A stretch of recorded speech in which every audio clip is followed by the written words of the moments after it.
warahmatullahi wabarakatuh. Perkenalkan, nama saya Nur Suci Hasanah. Di sini saya ingin menjelaskan apa itu yang dimaksud dengan Big Data. Big Data adalah istilah untuk menggambarkan kumpulan data yang sangat besar, kompleks, dan beragam yang sulit untuk dikelola, diproses, atau dianalisis dengan alat pengolahan data tradisional. Big Data biasanya memiliki beberapa karakteristik utama yang disebut dengan 5V. 1. Volume. Jumlah data yang sangat besar, biasanya dalam ukuran terabyte hingga petabyte bahkan zettabyte. 2. Velocity atau kecepatan. Kecepatan pengumpulan, penyimpanan, dan analisis data yang sangat cepat, seringkali dalam waktu nyata atau real time. Variety.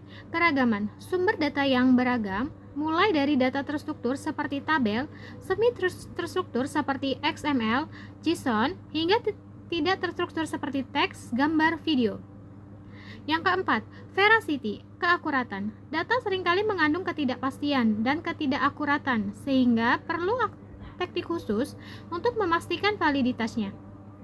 Yang kelima, value atau nilai. Big data bertujuan untuk mendapatkan wawasan atau nilai penting dari data tersebut.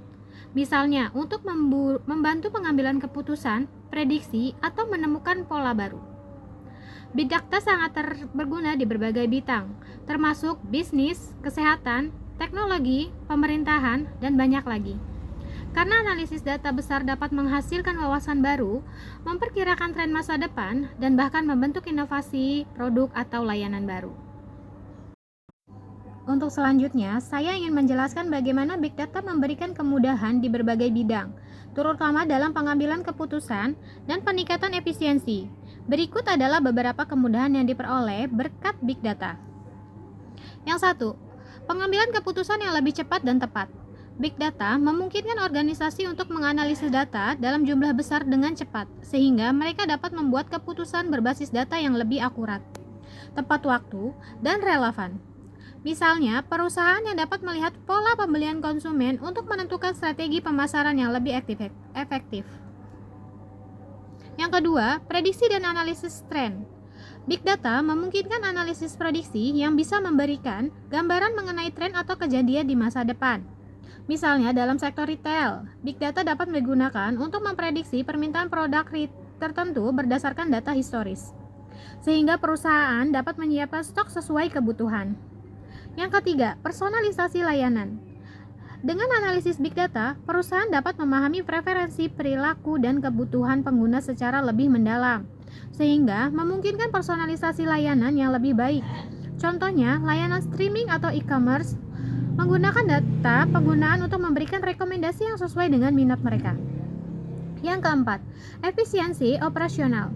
Big Data memungkinkan organisasi menemukan area di mana mereka dapat mengurangi biaya, meningkatkan produktivitas, atau mempercepat proses. Dalam manufaktur, Big Data dapat membantu memantau dan memprediksi kegagalan mesin sehingga perawatan bisa dilakukan sebelum terjadi kerusakan. Yang kelima, inovasi produk dan layanan. Dengan memanfaatkan data yang tersedia, perusahaan dapat menemukan peluang untuk inovasi, baik itu dalam bentuk produk baru atau peningkatan produk yang sudah ada. Misalnya, industri otomotif menggunakan data besar untuk mengembangkan kendaraan pintar dan fitur keselamatan. Yang keenam, pendeteksian resiko dan penipuan. Big Data dapat membantu dalam mengidentifikasikan pola-pola yang mencurigakan, sehingga bisa mendeteksi resiko dan penipuan lebih cepat. Industri keuangan misalnya, menggunakan analisis data untuk mendeteksi transaksi mencurigakan atau anomali dalam transaksi yang mungkin mengindikasikan penipuan. Yang ketujuh, peningkatan pelayanan kesehatan. Di bidang kesehatan, Big Data digunakan untuk analisis data medis yang membantu dalam diagnosis lebih cepat, pengembangan pengobatan yang lebih efektif, dan prediksi penyebaran penyakit. Kesimpulannya, secara keseluruhan, Big Data memungkinkan organisasi di berbagai bidang untuk menjadi lebih responsif, efisiensi, dan inovatif dengan memanfaatkan wawasan dari data yang tersedia.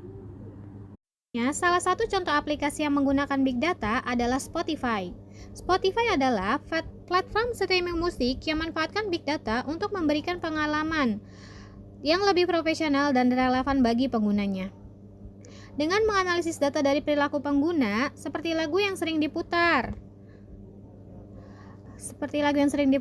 genre favorit, durasi mendengarkan, dan waktu mendengarkan Spotify dapat menyajikan berbagai fitur personalisasi seperti playlist rekomendasi pribadi, misalnya Discover Weekly, Daily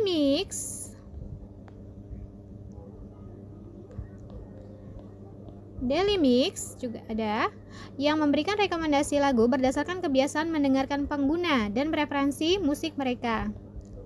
Selanjutnya nomor 2, prediksi lagu populer.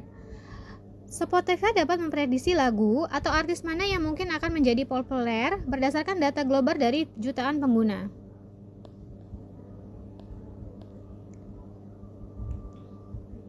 Seperti berikut, peringkat teratas, tanggal lagu, semuanya juga ada di Spotify.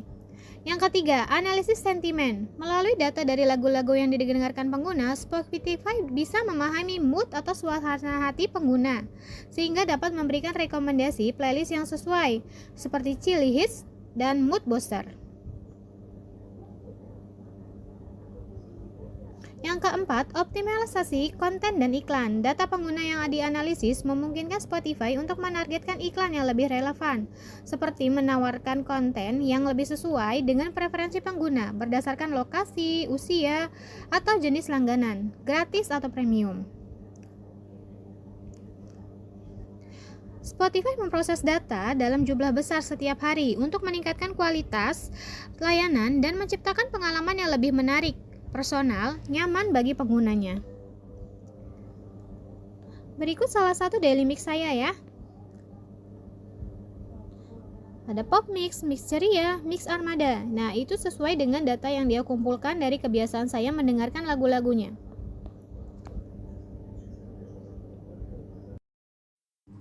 Selanjutnya, saya ingin menjelaskan apa itu yang dimaksud dengan AI atau Artificial Intelligence, kecerdasan buatan. Adalah teknologi yang memungkinkan mesin atau komputer meniru kemampuan manusia dalam hal berpikir, belajar, membuat keputusan, dan memecahkan masalah.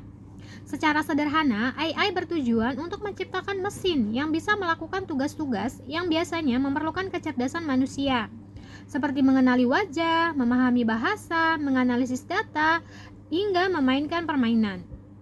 Ada beberapa tipe AI seperti pertama, AI terkendali, Narrow AI. Ini adalah jenis AI yang dirancang untuk melakukan salah satu tugas spesifik seperti asisten virtual, seperti Siri, Google Assistant, atau sistem rekomendasi seperti Netflix, YouTube. AI umum, General AI, ini adalah mampu memahami dan belajar apa saja yang bisa dilakukan manusia, meskipun masih berupa konsep dan belum sepenuhnya tercapai. Yang ketiga, Super Intelligency AI, yang memiliki kemampuan lebih dari manusia di segala bidang, baik dari sisi kecerdasan maupun kreativitas. Ini masih merupakan teori dan belum diwujudkan.